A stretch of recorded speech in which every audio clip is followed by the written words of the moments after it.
Продолжаем выпуск «Большие гастроли на калмыцкой земле». Благодаря межрегиональной программе Горловский театр кукол из Донецкой Народной Республики прибыл в Калмыкию, чтобы представить свои работы и поближе познакомиться с юными зрителями Степной Республики. На сцене Калмыцкого государственного театра кукол «Джангар» гости покажут сразу две постановки – «Домик да улитки» и «Волчонок-плутишка».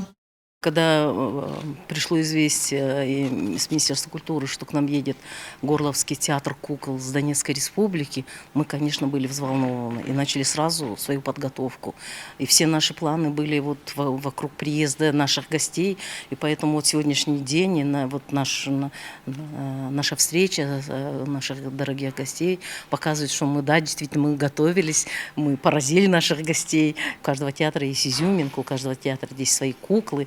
И поэтому нам тоже любопытно, как специалистам, кукольникам, посмотреть, что же там в Донецкой Республике, как развивается театральное искусство кукольное. Поэтому я хочу сказать, что наш театр очень рад встрече, очень рад, что Горловский театр кукол из Донецкой Республики приехал именно к нам. Они первые наши гости, и мы будем гордиться тем, что этот театр у нас. И я вот ребятам сейчас за чаем говорила, что вы войдете в историю нашего театра. Отмечу, для Донецкого театра кукол это первые гастроли на территории Калмыкии, но по словам директора Артема Тона, они готовы к дальнейшему сотрудничеству. Горловскому театру кукол посчастливилось, у нас большая радость. Мы впервые принимаем участие в акции «Большие гастроли» согласно гастрольно-концертному плану Министерства культуры Российской Федерации при поддержке Росконцерта, Министерства культуры Донецкой Народной Республики. Нам созданы, подготовлены гастроли обширные. Всего они пройдут в течение 28 дней, за которые мы посетим 12 городов нашей большой необъятной родины Российской Федерации, России.